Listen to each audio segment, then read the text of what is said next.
We're dorks. I know. Bonjour, tout, monde, and welcome to Musings of a Fox. Alright guys, so I have my husband Joel back with me as requested by you guys. What was it? Like a month or two back, I had a subscriber whose username on at least Instagram is Helenaire. She asked for a dating advice body positivity video. And I sat down to kind of write an outline, and I realized it's been 11 years, like 11 years come this fall since I have been on a first date. It's been a little bit. Yeah, it's been a little while. So I realized I don't really know what it's like to date in the modern age. I don't know what it's like to date as a plus size person in the modern age with Tinder and I was about to say Grindr, but that's not.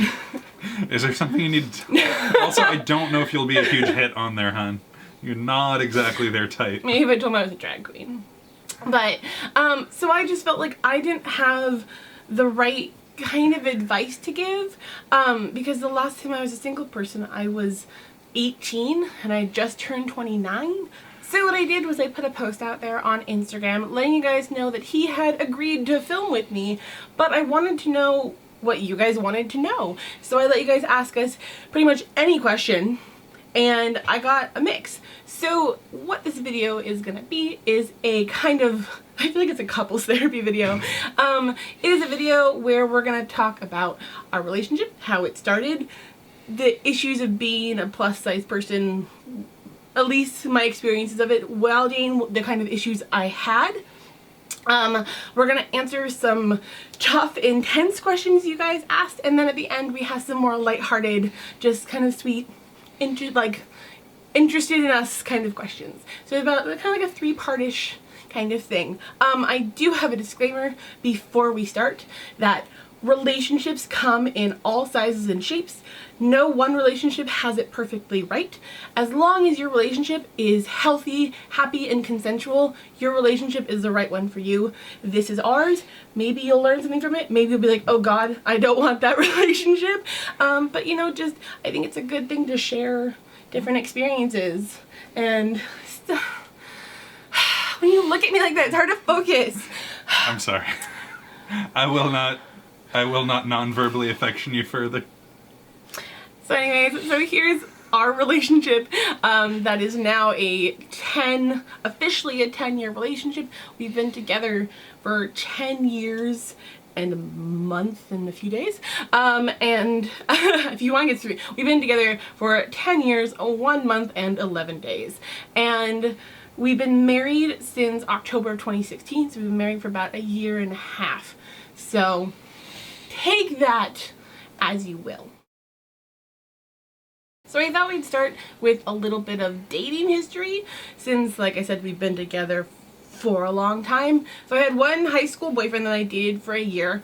I had like a will they, won't they kind of thing for 6 months between like my senior year and when I went off to college. And then I met this guy and yeah, the rest is history. So I've only been in about, 2.5 relationships. And I have only possibly said I love you to 3 people in my life, and I only meant it twice. I think once I met you and I fell in love with you, I understood love in a very different way of what it is, one, to love a human and to be in love with a person. So that made me kind of look back and go, okay, that's a, you know, I don't know what the heck I'm doing, I think I love you kind of a thing. And then there's just like genuinely loving someone. And so, yeah, so I've probably loved 2 people sincerely in my life. But obviously loved one person the most and married that one. I was in a relationship that started at the end of high school, and that was my first one. That went on for just shy of 2 years. Went on for 23 months, and then at the beginning of the month that would have made it a second year, that imploded. And it was gross and messy and unpleasant. Yeah. But I was very invested in that relationship, and so it hurt when that blew up. But that's now 11 years ago. It's like trying to remember that pain versus like, Right. you're just like, I know it sucked, but like, can't really. So in terms of like how we met, I feel like if you want to understand the mindset, at least in Joel's part of our relationship when we met, is a good example is the movie Forgetting Sarah Marshall. That is like, when we saw that movie, we were like, oh my god, that's our relationship. It's like, oh look, my story. I didn't know my life was a movie. Yeah, I would be Mila Kunis, and the She Who Must Not Be Named would be the Kristen Bell character. So yes, a lot of that movie is very apropos to our relationship. Unpleasantly so. Except she never landed a dude as hot as Russell Brand, but that's another story. So Joel and I met in October of 2007 when I was a college freshman and he was a college sophomore because he's 10 months older than me. But we met through a mutual friend that I had made on one of my first days of classes. But she was wearing an Inigo Montoya shirt from Princess Bride. But so she seemed like a cool chick. We had a lot of interest. And she was like, let me introduce you to my friend. I warn you, he's French, he's Jewish, and he is unavailable. So what was your reaction internally? Challenge accepted? A little bit? Yeah, because she was like, he's very, very taken. And I'm just kind of like, okay. I'm not a homewrecker, but like I saw him and I was like, holy crap. Okay, so yeah, no, I think we were very struck by each other. I think we both. Yeah, I'll admit to that. Okay, thank you. So I think going into meeting you, there was already a part that I knew I was gonna hopefully like you. But then I immediately creeped you out because since I worked in the mail room, I was like, oh, is this your last name? Yeah, you need to tell your mom to address your packages correctly. We have the lid where Joel, not knowing me yet, like corrected my mom's mailing and I think wrote a note of like... Just something to the effect of packages need to be addressed to P.O. Box. Something snooty in French. But so yeah, when he first met me and he like knew my last name, that was a little terrifying. But I think it's cute that like now we have this box of like we didn't know each other, but our lives had already connected out of a school of 20,000. So that was... God, do they have that many students? Yeah. Jesus. That's not including the grad students. Ugh. Yeah. So that was really cool. And, you know, I respected that you were dating. I didn't jump on you. You didn't make any inappropriate advances. No. I mean, I'm a flirt, so I probably made sure that you knew that I was attracted to you. But you guys broke up either you guys broke up not long after I met you, or you were already breaking up when I met you. Like you just hadn't told people, so no one knew. Yeah, I think that my relationship imploded like that same week, like maybe a couple days before or after, and I just hadn't told anyone yet. Yeah, actually, it had nothing to do with him. It was all on her, so I can't take credit. Like he was like, yeah, it was unrelated, and I was definitely a terrible person. I was definitely the load that was dumped. One of the things that really first bonded us was there was a movie I had seen in my childhood that all I remembered, and I know, and if any of you know me, you'll know what this movie is because I think I've talked about this before. I remembered a movie of these girls flying around on like a giant bunny-like creature's stomach. That was all I could remember, was like that one scene.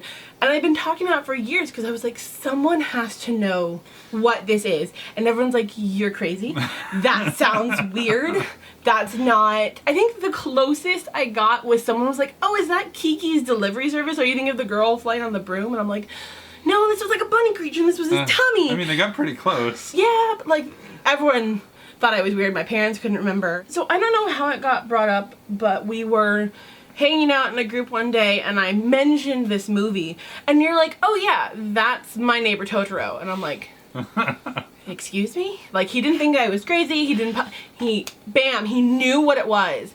And I was just like, in my head, of course, like, could you be any more of my dream man? Like, is there anything you can't do? So our official first date was a date to meet up at my dorm and snuggle and watch it with a bunch of bin gummy candy.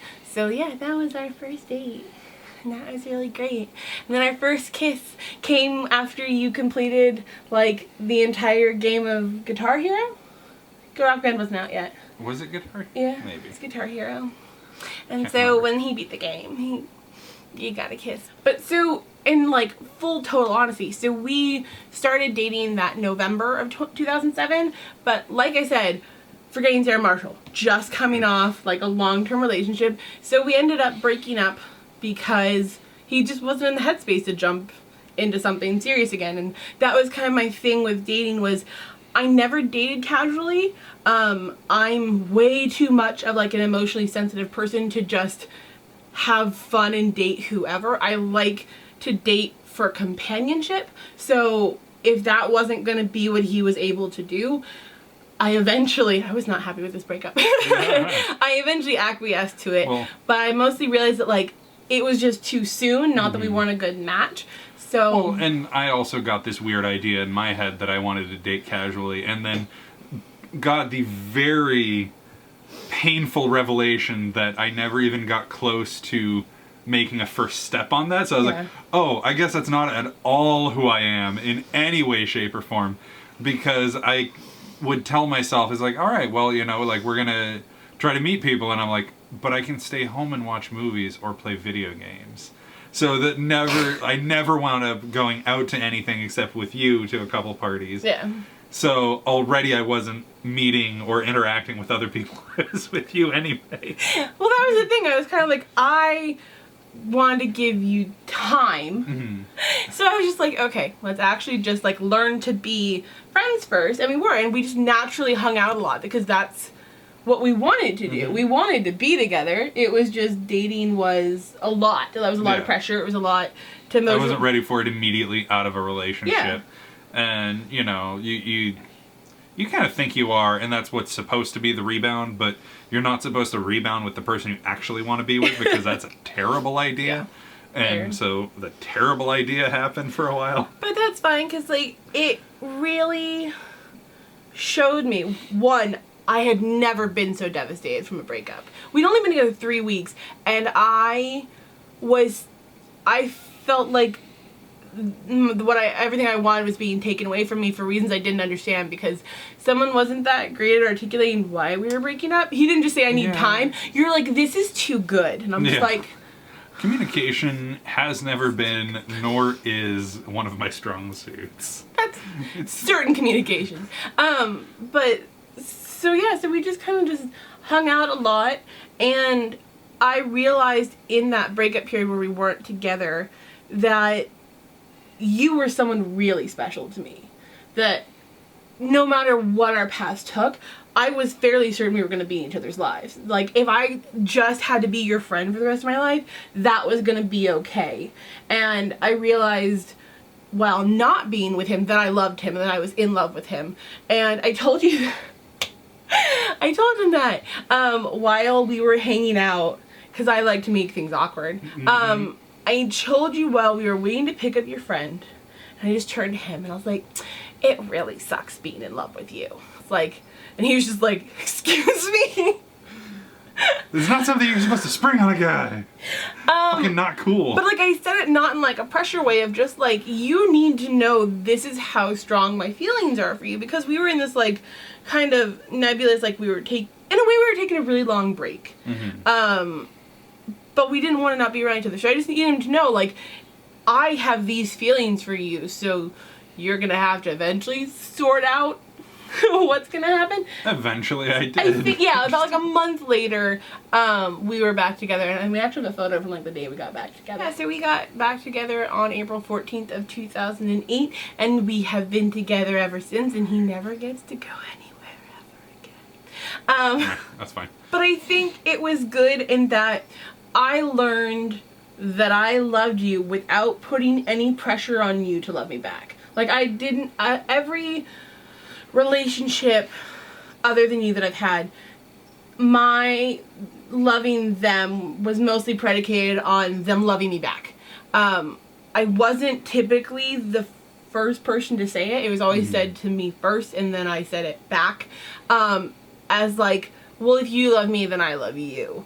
And it was just kind of contractual. Whereas I loved you when we weren't together, and if we weren't going to get back together, that was okay. Because I think when for me, when I truly love someone the way I love, is I love you and I truly want what's best for you, even if that's not me. There's like that romantic, cutesy love, and then there's a very deep friendship love that I have for no one else in the world.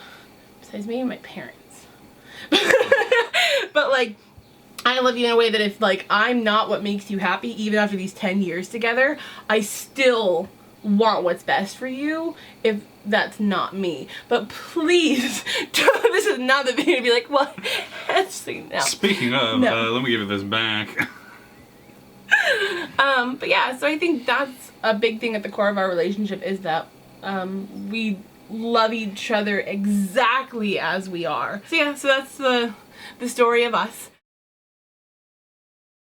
So I have a follower on Instagram who I only know her Instagram name. I don't know her name here on YouTube, but she goes by Isabella Fidelis on Instagram, and her question was, is there anything different about dating as a plus size girl, and do you struggle with confidence?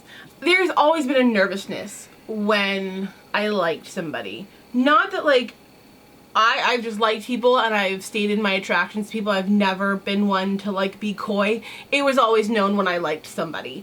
But there was always the hesitation where I knew that I could love someone fully for themselves, but I didn't expect it back from me. I felt like I had things to offer somebody, and that those were the things that were gonna make somebody like me, but a lot of it was gonna be despite a whole plethora of things about myself. Like, I always felt really attractive from the boobs up. Like, I was like, you know what, I got killer hair and killer boobs. I got this. But like, the rest of me was like, well, I wasn't, oh my god, my parents gonna watch this. I wasn't a sexually active teenager. So like, I never had to worry about like what I looked like without my clothes on. So I always made sure just what I looked like with clothes on was really good.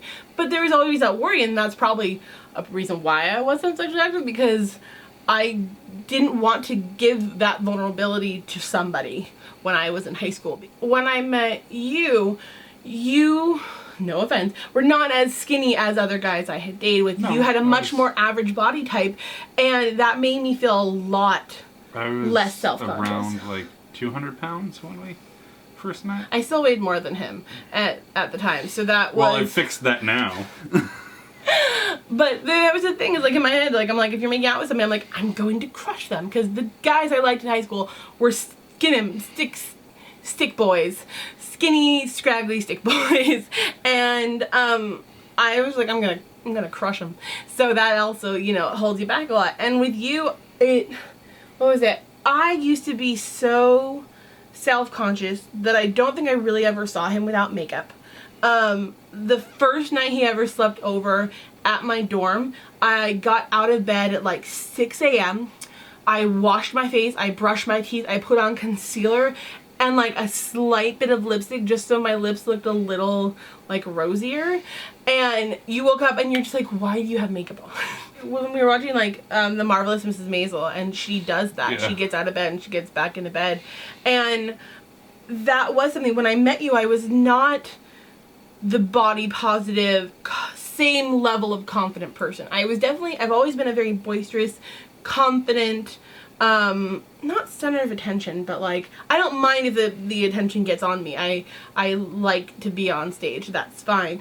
But there were definitely things that I had issues with. You were the first person to ever make me feel like my true self, that it was okay to be that vulnerable, it was okay to show my regular face. And I do all the time. I have tons of videos on here where I'm wearing no makeup. I have lots of posts on Instagram, and I've learned to really love my non-makeup self and love my makeup self, and that's because you love makeup. You think makeup's really cool. Oh yeah. That's a huge bonus for me. You're like now I pick apart any TV show where like, oh, why? Like that is that you're not covering up that breakout. It's like, I don't think anybody's missing that. But you're almost one of those like, don't do no makeup. You're like, if you're gonna do makeup, show your skills. Sure. You're definitely someone who's into like vampier lips, bolder, stronger eyes. You will never hear this guy say, I like a girl who wears less makeup.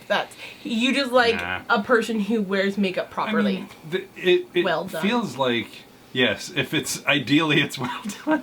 Otherwise, internally I'm like, I start hold screaming. on. But you know, it doesn't hurt, or I don't understand the point of doing nude looks that take as long to do as a fucking nightclub look. Yeah. Like, just go ham, have fun.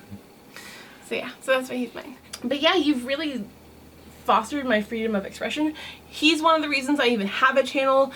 He and Cora kind of teamed up and told me, you need to make a YouTube channel. Peer pressure. Yeah.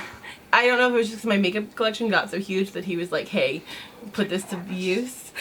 But like, you really supported this, and you really supported me in, you know, fashion and wearing things that most men wouldn't encourage their wives to wear, or to put themselves out there, because there's a creeper factor. Oh yeah. Oh boy, let me tell you how I've seen a couple creepers. Yeah, just so you creepers know, he sees all my DMs, he sees all the comments. So maybe we should rephrase that in that you show me the comments. I don't go like trolling through your phone. Yeah. You see them though, but like I don't. He knows exactly how disgusting men are on the internet. It's just some of them you're like, oh. But you're still really supportive, even knowing that there is that creeper factor and just. Well, creeper's gonna creep. What can I say? Yeah, but it's just really great. Like there's, you know, you care about what I'm trying to do with this channel and the body positivity, and the fact I really wanted you in on a body positivity video about dating is, you know, I feel like men don't get a lot of voice in terms of their body issues, and men struggle too. I think everyone struggles. Yeah. And so I know that like you have your own self-confidence issues and insecurity issues, and we've both had times where like, are we hot enough for each other? Like, am I good looking enough for the other? And I think that a lot of people, you know, just assume that women are the ones who have societally been pressured to feel like physically attractive and just be a well-rounded, you know, prospect for somebody. But I know that goes for every human. Every human at their core, I think, wants to be loved and liked, especially for who they are. And so, but I just want to know if there were body issues you have felt while you were dating, or felt while we've been together, just like... I didn't have any huge body issues during my first relationship, because that's when I was at my lowest weight. I was between 175 and 185. And you're 5'10".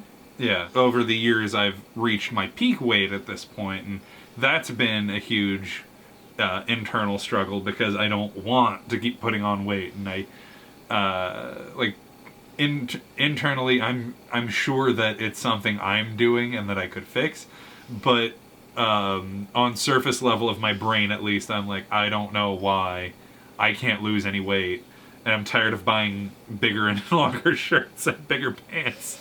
It's really irritating, because apparently for men's stuff, once you hit a 2X, everything just gets wider, but it doesn't increase in length. So if I go to try to buy shirts, it's like a tent with no length. So it's like, oh, cool, I have this really baggy like shirt that'll show off the edge of my tongue.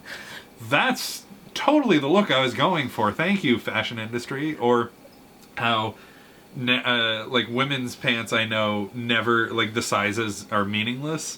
And that's creeping into men's pants too, because my understanding is the number is a number related to the width, but I have pants where I can go from wearing as small as a 42, but for example, what is it? My wedding suit was like a 48 that they had to loosen.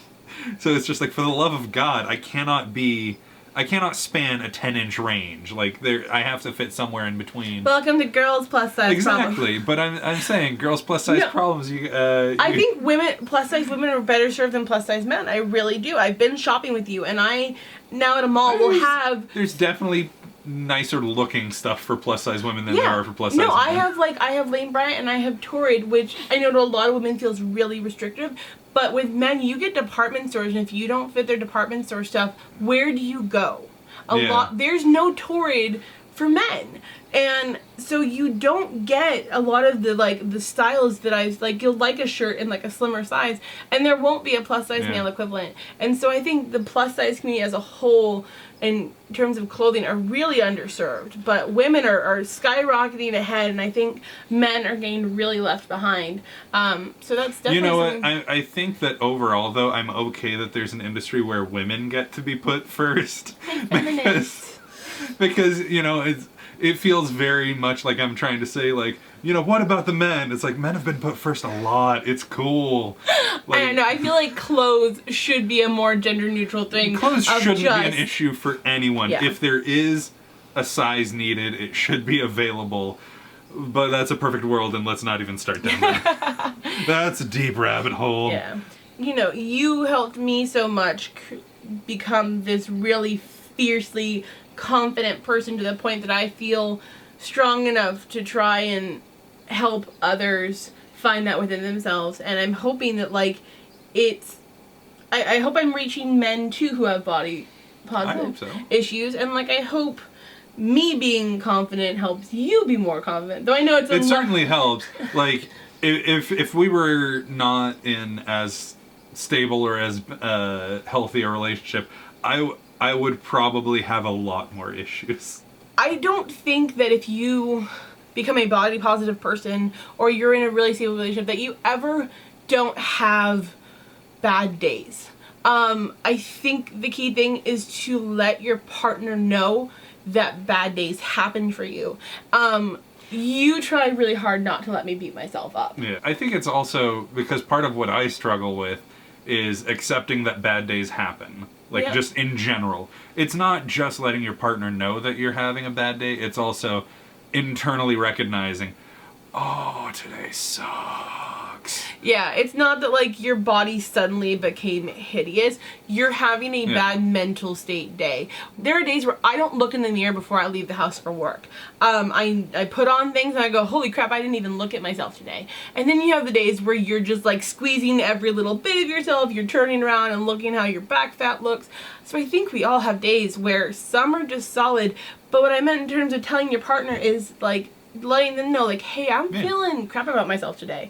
Not like you're fishing for compliments, but just let them know, like, I'm feeling a little more sensitive today. I'm not liking how I look, and seeing if your partner can offer you some support, let them know so they can help distract you. Yeah, or even just, like, maybe alert them that it's like, hey, I know there's, like, jokes we might make from time to time. Not today. Yeah. Like, just put it, rain check on those jokes. Yeah, but like if we're not in a space for that right now. Yeah, but if you're having a bad day about yourself, maybe like that's the day you go to the gym. Be like, okay, it'll just get the endorphins going.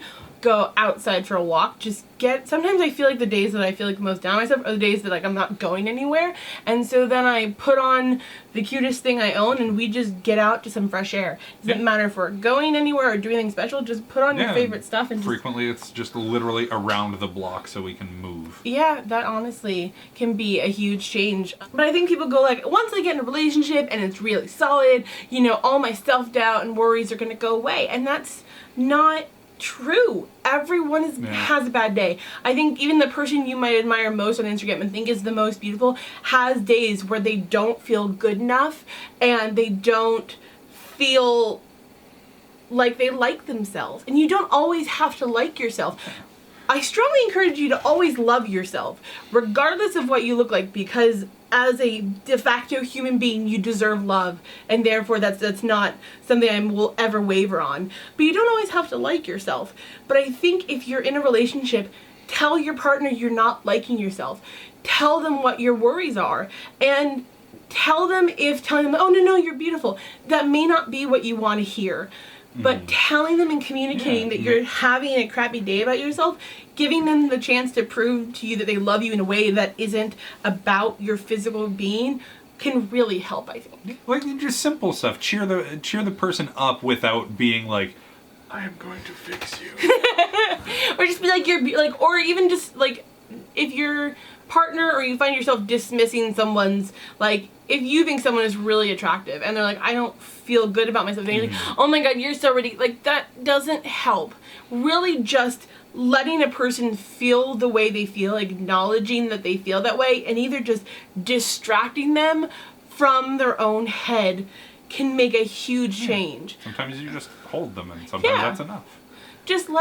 I think the worst thing you can ever do is scoff at someone's feelings or dismiss them. Yeah. And if someone's doing that to you, I really advise you to tell them that it makes you feel like crap. Or just spend less time with them if they're not using it together. Yeah, but, I just think that, the best thing when you struggle with confidence is to advocate for yourself.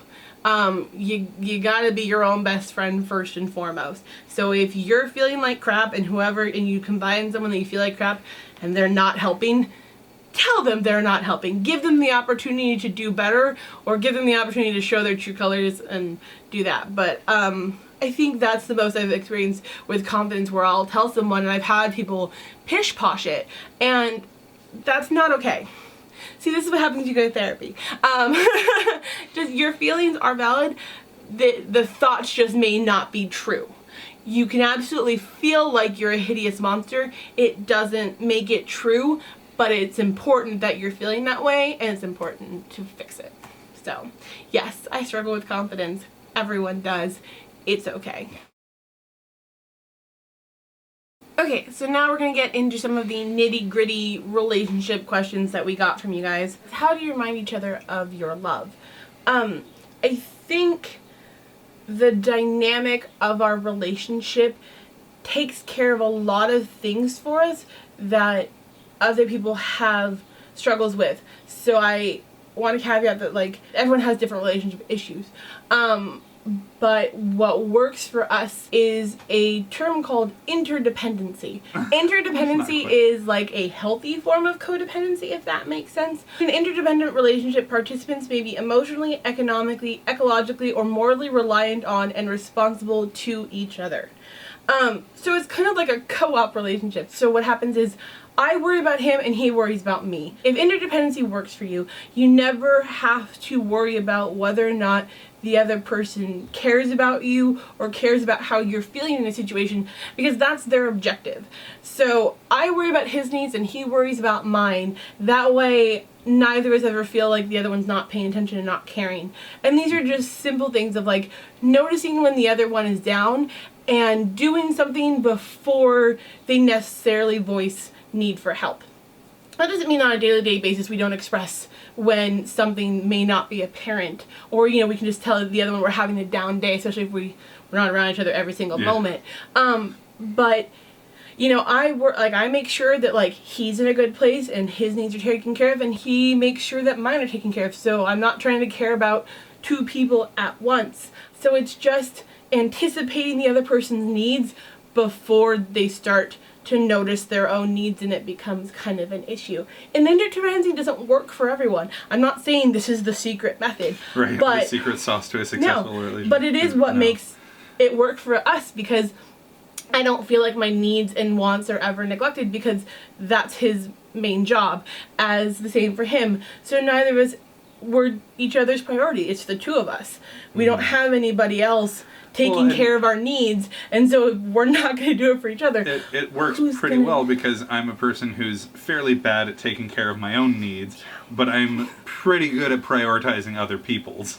So it works out that you are willing to do the same and basically prop me up while I prop you up.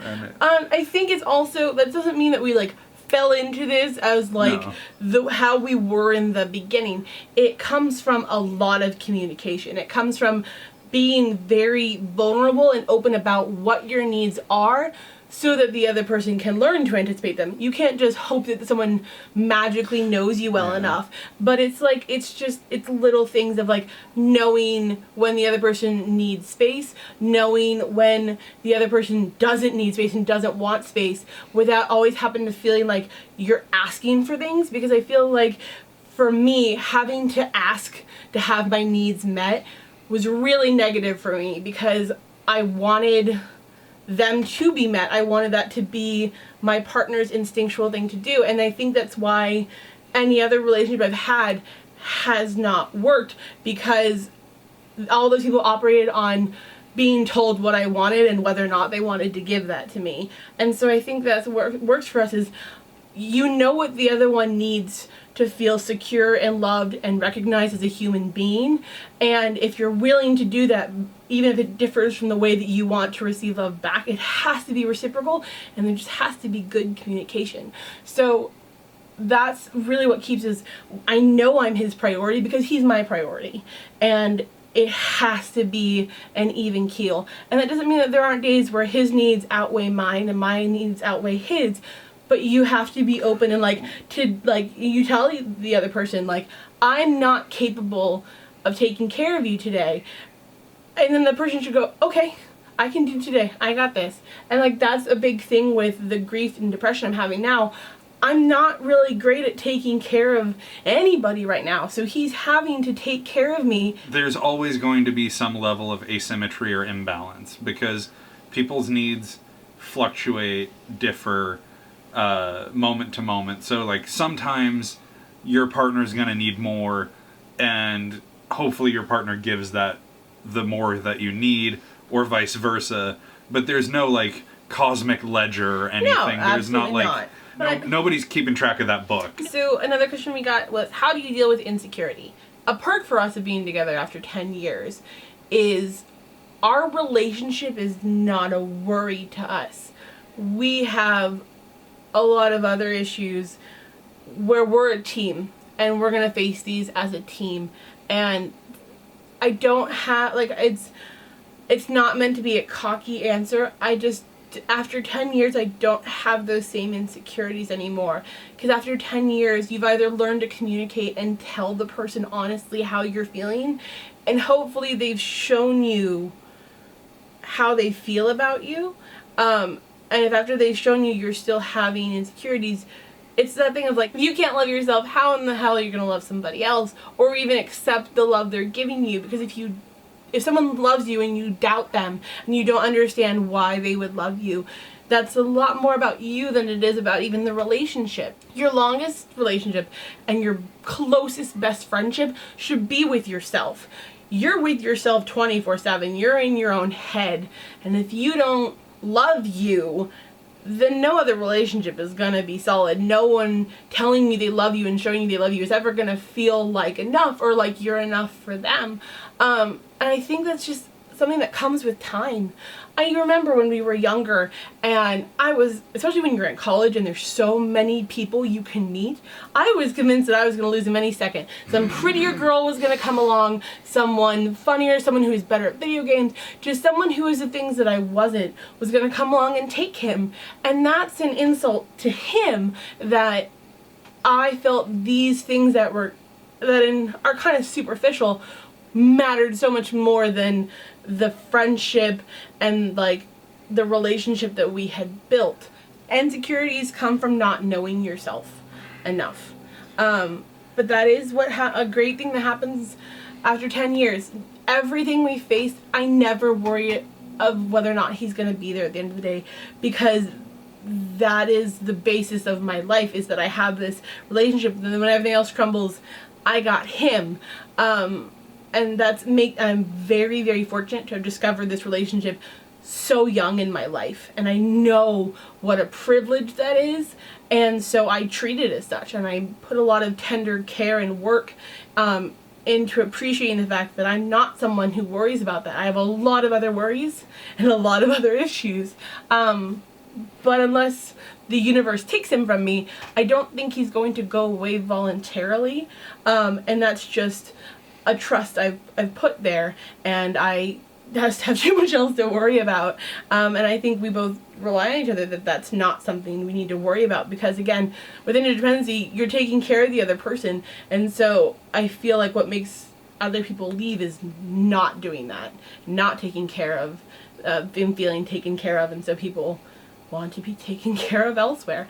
So take care of your person, accept the care they're giving you, make sure you're giving it back, and I think just over time, you just have to, I think especially if you've had like a rocky life where things have felt really uncertain, something so solid and certain can seem like a universal prank on you, like someone's gonna rip it away. And like, haha, JK.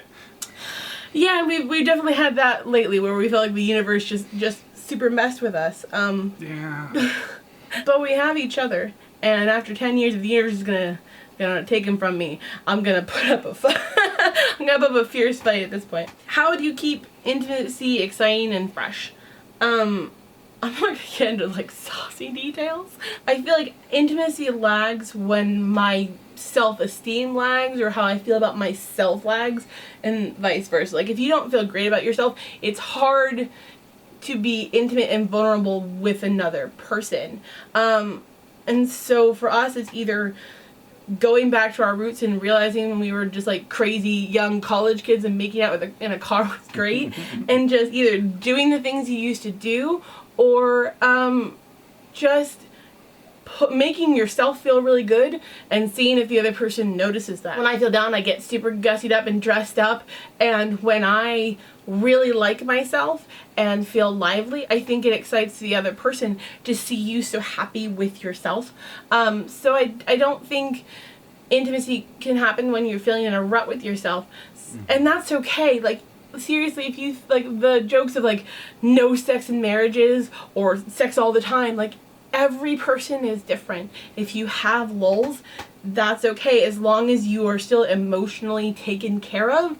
Anything else is kind of superfluous, because if we were just like two heads and that was all that was left of our bodies, we'd still be content with that kind of a relationship. So I think that core has to be there, and then just if you like yourself and you're feeling yourself, I think the other person will notice that in you, and that'll ignite the other person.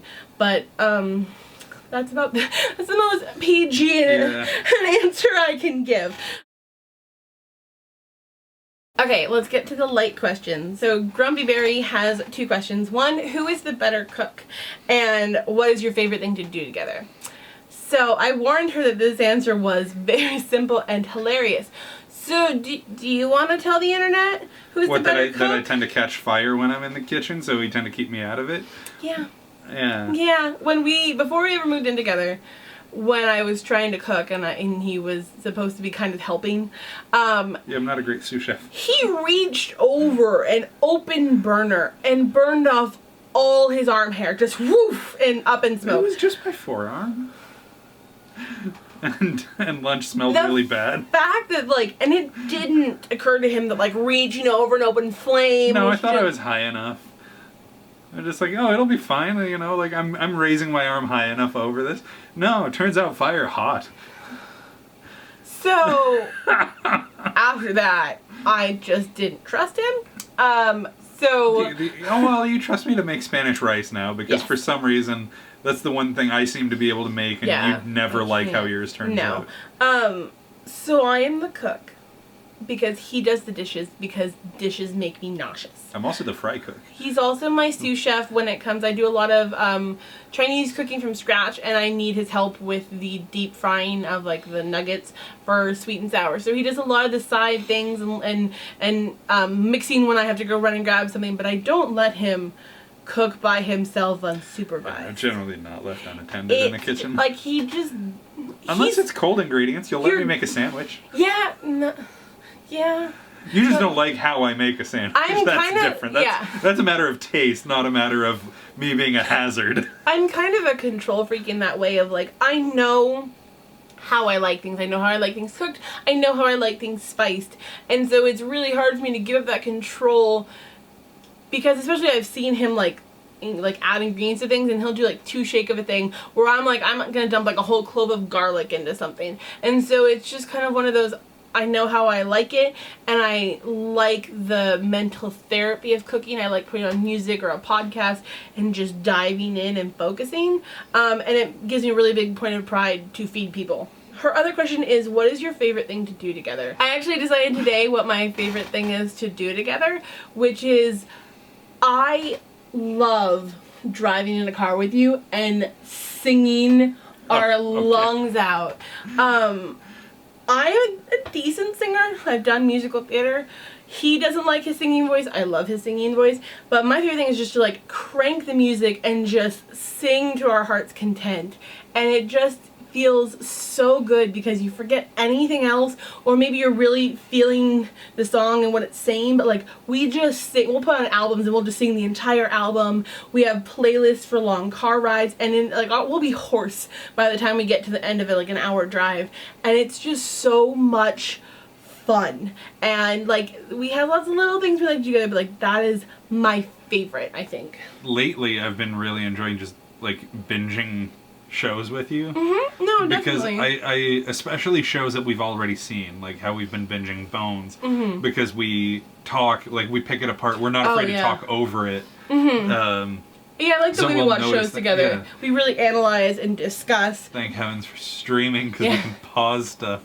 Screw live TV. Yeah. But yeah, I definitely think that's a great thing about the way we watch. We don't just binge and not talk to each other and be mindless. We stop and we discuss, especially because we like crime shows. Yeah. So we like to figure out who done it and like different aspects of motivations, and like yeah, we're like analyst types. We really like to analyze people. I like picking things apart with you.